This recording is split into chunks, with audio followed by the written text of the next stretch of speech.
Namo Amida Butsu. Namo Amida Butsu. Namo Amida Butsu.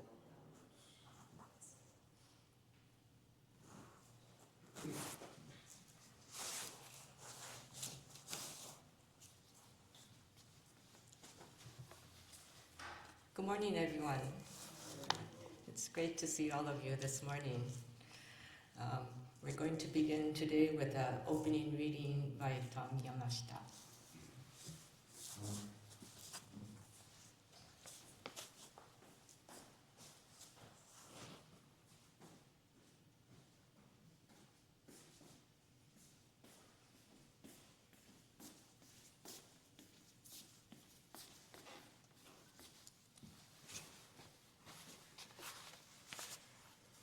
I seem to have a little bit of a cold, so please excuse me for my mask.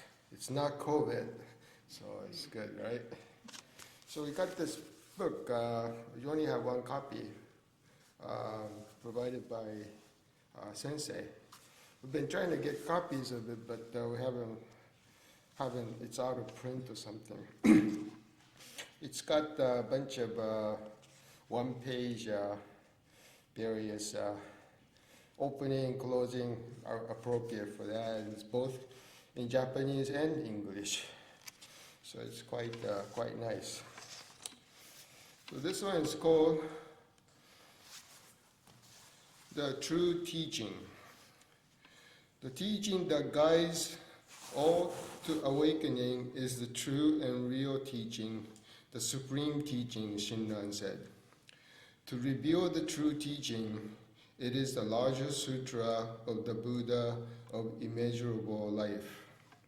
The largest sutra of the Buddha of immeasurable life teaches the primal vow of Amida Buddha, who aspired to liberate all sentient beings through the Nembutsu alone. Shakyamuni Buddha delivered various teachings to accord with different people during his lifetime, and his teachings spread widely. But when he expounded the larger sutra, his face shone with joy as never before. This is because the purpose of his appearance in this world was solely to teach the vow of Amida Buddha, who liberates all sentient beings. Please join in Gassho. Namo Amida Butsu. Namo Amida Butsu. Namo Amida Butsu. Namo Amida Butsu. Namo Amida Butsu. Namo Amida Butsu. So we will do Sambujo as usual, page 25, followed by Jusege on page 93.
感不満足政府上昇学がお無旅行不意大接種不採小便具政府上昇学が市場仏道名所長実法空教未証門政府上昇学利欲人少年上映修本業しぐむ浄土一生天人師人力現代公不詳無才道少女三苦名交際集約難回避知恵見滅死根毛案永息小悪道通達全宗門高僧上満足異様老実法日月修十期天候音符言一種解放像公正功徳法上大集中説法四宿供養一切仏具足修徳本願へ出上満国威三害王女仏無下知通達無不詳願学へ力投資最小尊志願約国家大戦を感動国書天人と内妙見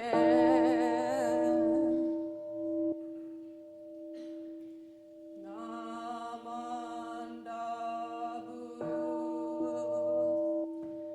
ナマンダブナマンダブナマンダブナマンダブナマンダブ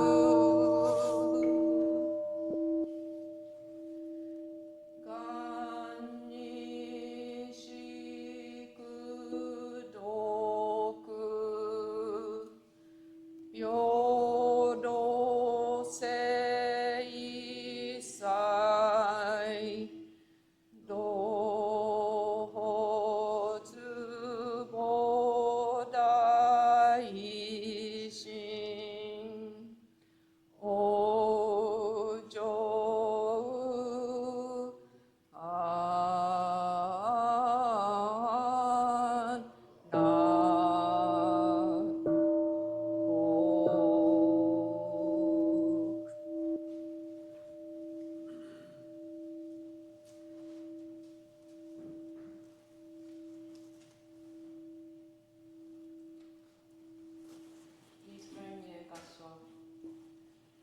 Namo Amida Butsu.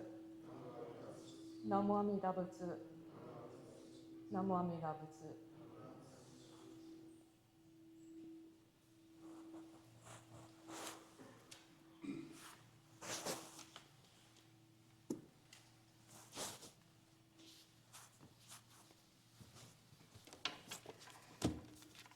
Please rise now for Gata Namo Amida Butsu on page 174.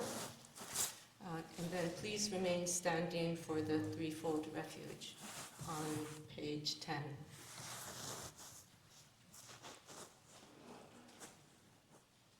Can you do it from?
The threefold refuge. Difficult is it to receive a human form, now we are living it. Difficult is it to hear the Dharma of the Buddha, now we hear it. If we do not cross over to the truth in the present life, in what life shall we cross over? Let us with sincerity and true reverence take refuge in the three treasures of the truth. I take refuge in the Buddha. May we, together with all sentient beings, awaken to the great way of enlightenment and to the unsurpassed intent of Amida Buddha. I take refuge in the Dharma. May we, together with all sentient beings, enter the storehouse of the Dharma, becoming like the wisdom ocean.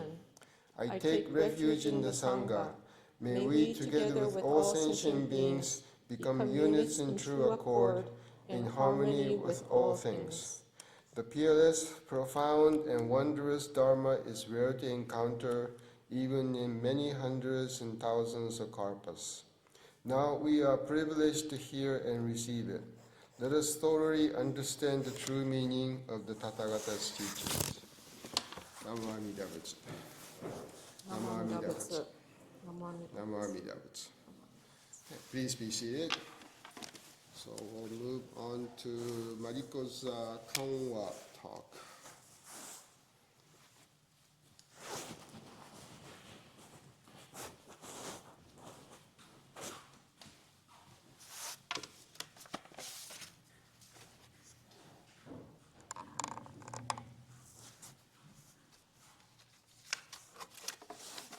Again, I wanted to welcome everyone to today's service. Yesterday, I attended a Japanese tea ceremony gathering that a friend holds every January. I prepared sekihan and satsuma age, and for those of you who don't know what that is, it's a fried fish cake made with different kinds of seafood, such as rockfish or shrimp. So I was doing this on Friday, and I had everything measured out in separate bowls, well organized with the eggs, the tofu, the seafood, the seasonings. Everything was ready and prepped for the food processor step. While I was doing this, I was listening to an audiobook, and my AirPod batteries died. So I walked out about 10 steps from the kitchen to my office to swap it out with another pair of AirPods. When I returned to the kitchen, maybe 30 seconds later, my cat, who had been nowhere to be seen during all of my prep work, was now in the corner, happily working on a large cube of rockfish. Now, it's really hard not to feel upset when something like this happens, but I'm mostly mad at myself. You know, as a cat owner, you learn very quickly that kitchen counters are nothing to a cat. You can't train a cat not to be a cat. You learn quickly that you just have to keep the counter clear of temptation. Now, Buddhists talk about karma as a collection of causes and conditions. And karma is largely out of our control. We didn't choose our parents, we didn't choose our genes, where we were born, or the circumstances that shaped who we are. There's a famous passage in the Tannisho where Shinran's disciple Yuyen is talking to Shinran, and Shinran asks his disciple a question. He asked him, "Are you capable of killing another person?" And Yuyen says, "Oh, of course not. Could never do that." And Shinran responds that this is only because the causes and conditions of his life have made him that way. Shinran says that he can't take any credit for our good behavior, that we shouldn't take pride in that. And alternately, we shouldn't avoid being so judgmental towards those who behave badly, even though that's easier said than done. Now, when my cat takes advantage of an opportunity to swipe something, I can't blame the cat. The cat is just being a cat. I'm the one who created the causes and conditions for this to happen, and he got rewarded with that piece of fish. So after I finished cooking and the tea gathering happened yesterday, and before the potluck, we had an informal tea ceremony. The tea ceremony contains a lot of Zen philosophy. There's minimal arrangement in the room, your movements are refined and constrained, and it's kind of a group meditation. And a lot of people practice Japanese tea ceremony while identifying themselves as Jodoshinshu Buddhists, not as Zen Buddhists. And I'm the same way. When we practice arts that look like meditation, like tea or martial arts, bonsai, flower arranging, these kinds of hobbies, there are opportunities for us to clear our minds of distracting and unkind thoughts and to reflect upon ourselves and other people. But this is an important point. These practices give us moments of clarity, and that could be wonderful. But Shinran ultimately turned away from relying on self-effort in order to gain enlightenment. Think about Shinran's life. From the age of 8 or 9 to the age of 29, he was totally immersed in the study and practice of Buddhism at Mount Hiei. But he left that monastic life and joined Honen who was preaching reliance on Amida Buddha through simple Nembutsu recitation to folks in all walks of life. And then when Shinran was exiled to Echigo and spent time with people who were uneducated but very intelligent and open to Amida Buddha's compassion, Shinran's life was transformed. When people ask us, what is your Jodo Shinshu practice? We can say very simply that it is to rely on Amida Buddha. We say Namo Amida Butsu, the Nembutsu, because the name is the embodiment of Amida Buddha. Now, our altar here at the temple has an actual image of Amida, but really it's the name itself that is Amida. And that's why we say the Nembutsu. But the practice behind the practice of saying Nembutsu is to become aware of ourselves and our limitations. And from that awareness that we are recipients of Amida's compassion, we slowly learn to try to change our behavior, to be a little more understanding and compassionate. According to Shinran, it's nearly impossible for us to truly let go of our Bonbu nature. We may occasionally get flashes of awareness, but we quickly return to our arrogant and judgmental selves. But we can still seek self-understanding wherever we can find it. We can find it in our hobbies, while we're gardening, while we're cleaning, while we're out on a hike. We can find it when we lose patience in traffic, and or when we catch ourselves being critical of our family and friends. And we can also find it when we find our cat taking a piece of rockfish from the counter the moment we turn our back. Each moment is a gift. And in that moment, we can pause and say the Nembutsu. Please join me in Gassho. Namo Amida Butsu.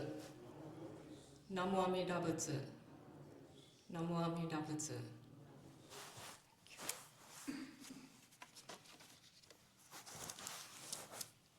We will now sing Gata Ondoksan 2 on page 220. Please rise.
Please be seated. So we have a few announcements. Next Sunday will be the January Shotsuki and Hoonko service.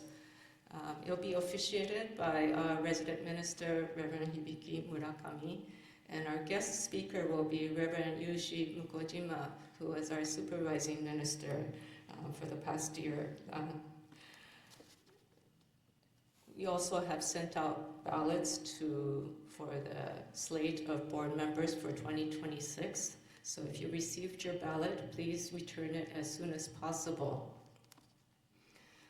On February 1st, there will not be any Sunday service, but we will have a service the following Sunday on February 8.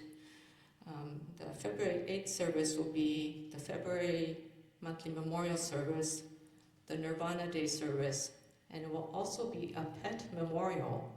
So if you have photos that you would like to share with us, please email it to me, and we'll be sure to display the names, the photos of the pets during the service.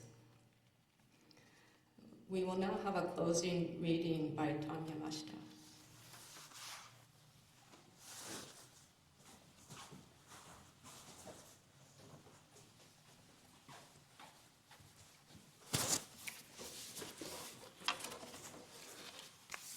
So again, it's reading from this blue book.